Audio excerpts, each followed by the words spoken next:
So the title that was given to me was Thomas Aquinas and the Way of St. Ignatius, but in fact I've proposed an alternative title, and that is that Thomas Aquinas Enters the Society of Jesus.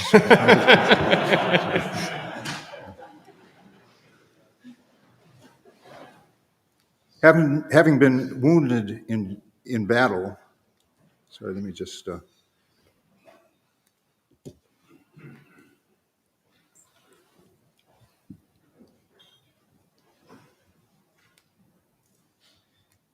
In the year 1522, the Basque soldier Ignatius of Loyola underwent a conversion experience. Soon after that, he made a pilgrimage to the Holy Land, and eventually, that is in 1524, he returned to his native Spain, where he began study of subjects that had not interested him while he was a soldier and also in the court. These years in Spain were trying ones, as his apostolic activities were repeatedly questioned. In 1528, he decided to leave Spain for Paris, where he would continue his studies in philosophy and theology, and was eventually awarded a master's degree by the University of Paris. In 1535, with several companions, he left Paris for Rome, where in 1540 the Society of Jesus was officially recognized. Ignatius remained in Rome until his death in 1556. There is good evidence of Thomistic influence upon Ignatius after the transfer to Paris in the so-called Versio Prima of the spiritual exercises, which is in Latin and probably dates to Ignatius's time in Paris. Passages from the Summa Theologiae are cited, although the so-called Textus Autographicus, which is in Spanish and was used by Ignatius even late in his life, does not give the citations that you find in the other version. In fact, I must say that in doing my research on this, I always had the impression that the so-called Textus Autographicus was actually done by Ignatius, but in fact it's called that simply because there are notes in the margin in the hand of Ignatius. In both these versions of the exercises, and in particular at 314, mention is made of synderesis, which is probably a reference to Summa Theologiae Prima Secundae 94.1. Thomas is also mentioned by name, along with Jerome, Augustine, Gregory the Great, Bonaventure, and Peter Lombard, in a sort of appendix to the exercises, often referred to as the rules for thinking with the church. It is likely that this appendix was added to the exercises while Ignatius was in Paris. Thomas is also mentioned in the Constitutions of the Society of Jesus, written by Ignatius, where Ignatius specifies that in the colleges of the society, and I quote, books are to be lectured on which are found to contain more solid and safe doctrine, and those which are suspect, or those authors who are suspect, will not be taken up, end of quotation. He then states explicitly that in theology, there should be lectures on the scholastic doctrine of St. Thomas.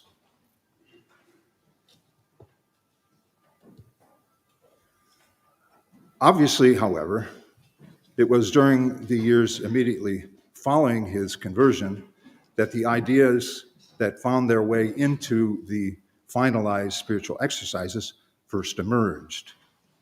The influence of Thomas upon Ignatius during these years is by no means manifest, although there is reason to believe that during this period he would have favored things Dominican.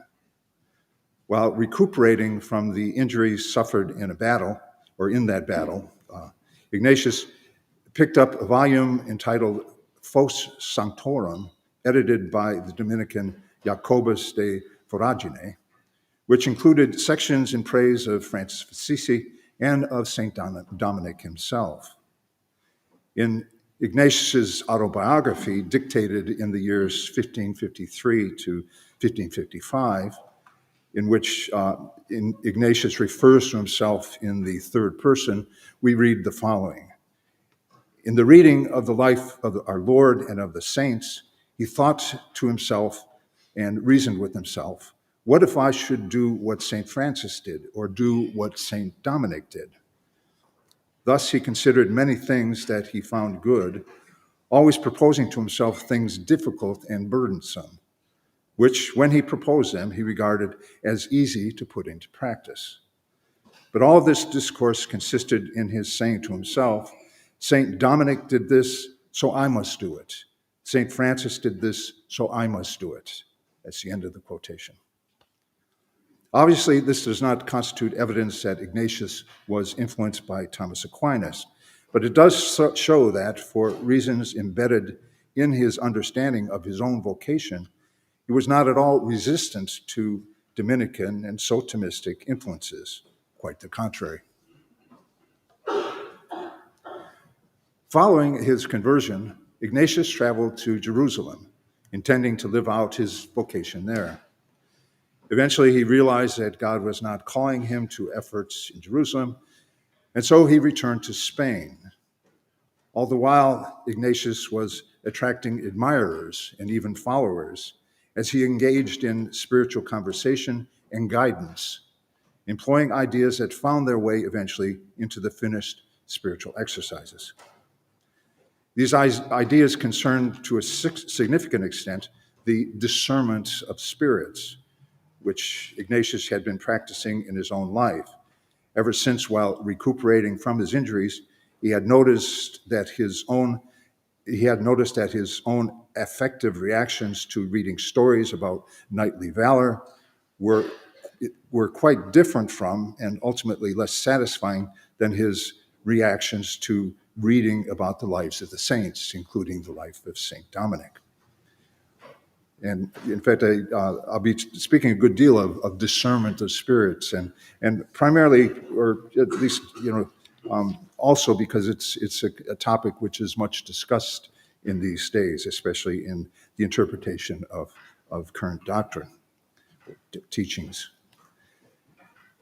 These ideas, however, and Ignatius' general approach to the spiritual life attracted the attention of the Inquisition located in Toledo. The Spanish Inquisition, as is well known, involved many Dominicans. By this time, Ignatius was in Alcalá de Henares, not far from Toledo itself. I'm from Cleveland, so I tend to speak, talk of Toledo as Toledo. The host of the house in which he was staying warned him that the inquisitors were speaking of him and his fellow pilgrims as alumbrados, or illuminati, or adherents to a loose federation of persons reporting mystical experiences.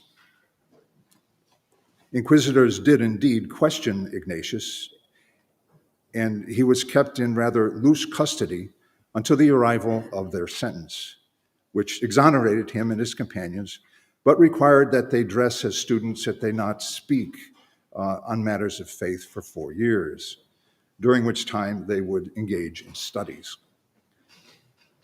Ignatius then paid a visit to the Archbishop of Toledo, who received him very graciously and provided both funds and connections for studies in Salamanca. So he moved to Salamanca.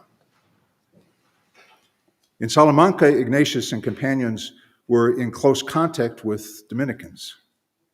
In the autobiography, which I also previously mentioned, we hear that he went to confession to a Dominican friar at the College of St. Stephen. The same friar suggested that he come to dine one Sunday in the Dominican community, warning him, however, that the other friars had questions to ask of him. Ignatius obliged, and he and one of his companions, Calixto, came to the Sunday dinner, after which they were questioned about a number of theological matters.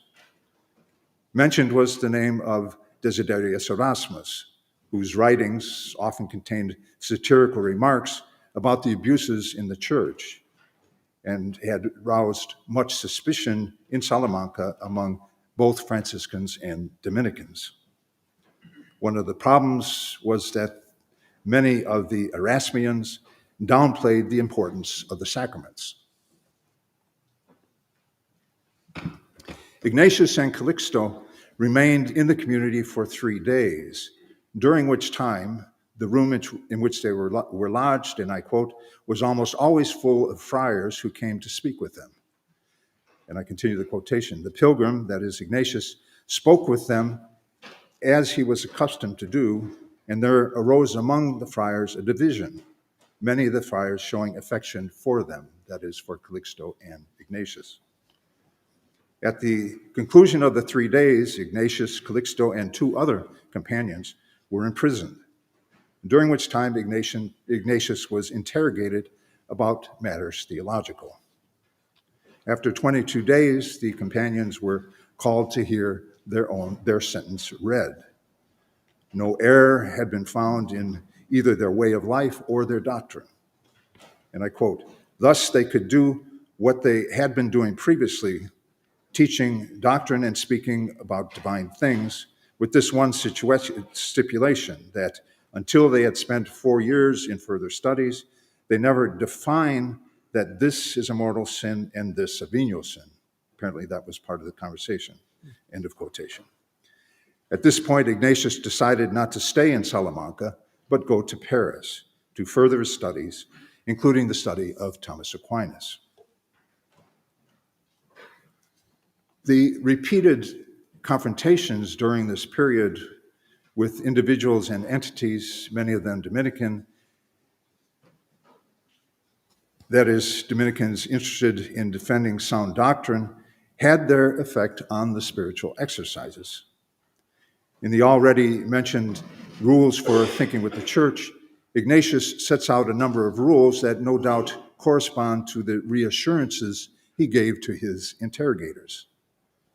The first rule, for instance, states that, and I quote, "Setting aside all judgments," or all judgment, juicio de facto, it's in Spanish, he ought to hold, or we ought to hold in mind, that is animo, we ought to hold the mind ready and prompt to obey in everything the hierarchical church. End of quotation. And then the second rule for speaking or living with the church, or thinking with the church, speaks of praising confession to a priest and the regular reception of the Eucharist. It also specifies that reception of the Eucharist must be with the requisite and due conditions, by which Ignatius certainly had in mind the stipulation that persons living in mortal sin ought not to present themselves to receive communion. The seventh rule speaks positively of fasting and abstinence and other penances, not solely internal but also external. And the ninth enjoins praise for the precepts of the church, maintaining the mind ready to seek out reasons in her defense and in no way her offense.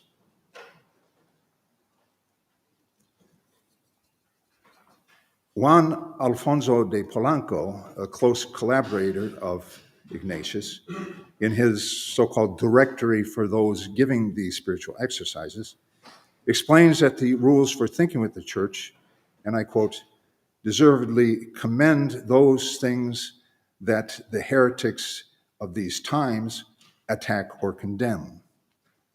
End of quotation. In the same place, he also states that these rules can, and I quote, "bring it about not only that one not err by opining otherwise than is proper, either privately or publicly by speaking or writing, but also that should statements or writings by others depart from the church's understanding in any way or its way of speaking, one might discern this and warn others to be cautious." End of quotation. That's his instructions for giving the exercises. None of this to say, of course, is that the rules for thinking with the church were directly inspired by Thomas Aquinas. Nonetheless, many of those who stimulated or even pushed Ignatius in the direction of writing those rules, especially the Dominicans, were indeed inspired by Thomas Aquinas. And that, I believe, was a good thing. The rules for thinking with the church clearly serve the purpose of assuring those conducting the Inquisition, actually also the Inquisition in Paris, and others, that Ignatius did not support the Erasmians or the Alumbrados, that is, at least those Alumbrados who advocated personal distancing from the hierarchical church and from the sacraments. But they would not have assured those who, especially in the period before there existed a definitive and detailed text of the exercises, saw alumbrado, that is, illuminist tendencies, in Ignatius's general approach, in his mission, that is, of helping individuals in private prayer to discern what was God's will for them. The section of the exercises on the 3 times in which an election might be made is a help in this regard. These 3 times are closely connected with what is called today's often, Ignatian discernment. It is difficult to determine when exactly the section on the 3 times found its way into the exercises in its definitive form. But whenever it was included, it certainly cast doubt on the thesis that Ignatius propounded an individualistic, free-thinking mysticism. Ignatius describes the 3 times in the following manner. And actually, you have this on these 3 on your handout. The first time, this is the way it's written, the first time is when God, our Lord, so moves and attracts the will that without doubt and without the ability to doubt, such a devout soul acts in accordance with that which is shown, just as St. Paul and St. Matthew did in following our Lord Jesus Christ. Second time, the second, when sufficient clarity and knowledge is obtained through the experience of consolation and desolations and through the distinguishing of the various spirits. And the third time. The third time is tranquil, in which one may consider why it is that a man is born, which is to say, in order to praise our Lord, God our Lord, and to save his soul, and desiring this as a means, he elects a life or state within the limits of the church, by which he might be aided in the servants of the Lord and in the salvation of his soul. I mean that the time is tranquil when the soul is not agitated by various spirits and makes free use of his natural potencies tranquilly. End of quotation. By associating the first time with St. Paul being struck down on the road to Damascus and St. Paul's hearing Jesus say, "Follow me," and immediately following him, Ignatius, it would seem, intended to suggest that elections occurring in this first time were rare. Incidentally, that these 2 conversions are both, kind of the subjects of pictures by Caravaggio. The 2 mentioned by Ignatius. Traditionally, in the Society of Jesus, this has been the interpretation or understanding of the first time.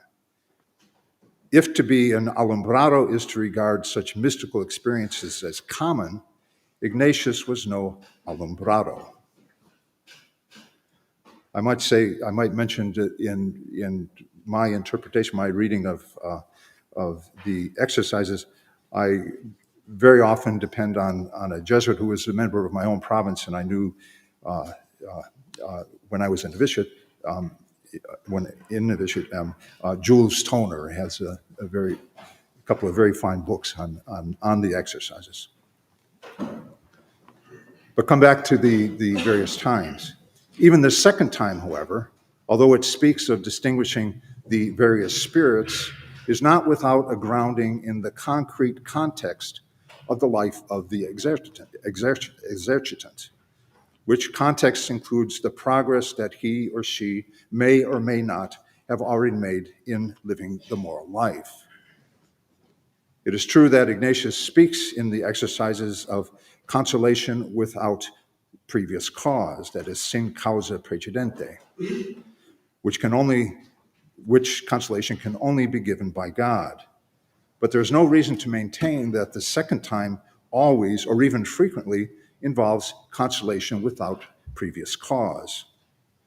Ignatius says that by that expression, he means, and I quote, without any previous sentiment or knowledge of an object by means of which such consolation might have occurred, meditated by the exercitant's acts of understanding and willing. So that's the distinction that he's making from kind of other more normal experiences. There's no suggestion in Ignatius's description of the second time that the consolations and desolations are not mediated by the exercitant's acts of understanding and willing. So those things are very much present, even in the second way. And there is good evidence that the second time does consider such acts of understanding and willing. And we're talking about, acts within the life itself, and therefore not, it's not about consolation without previous cause. Moreover, in Ignatius's second set of rules for the discernment of spirits, especially in the rules in rules 4 through 7, he speaks repeatedly of the involvement of human and intellect and will.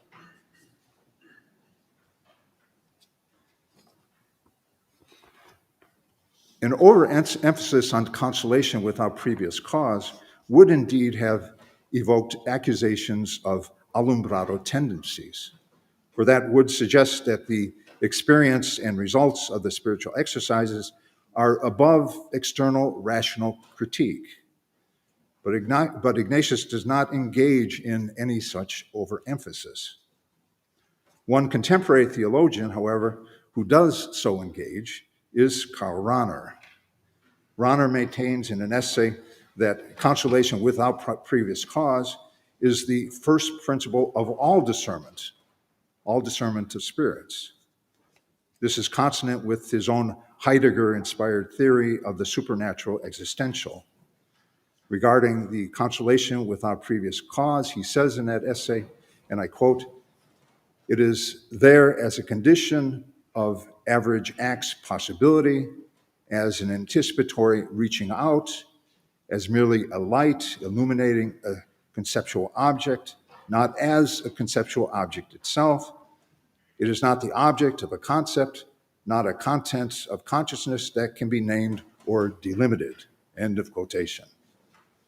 But as Jules Toner remarks, the man I mentioned earlier, Rahner's essay is more theological speculation than exegetical study of the text of Ignatius. Consolation and desolation of divine origin can be, and often are, important factors in Ignatian discernment. But the third tranquil time does not include them. Ignatius says that, and I quote, "The time is tranquil when the soul is not agitated by various spirits and makes free use of his natural potencies tranquilly." End of quote. This is decisive evidence that discerning God's will is not essentially a mystical event or procedure.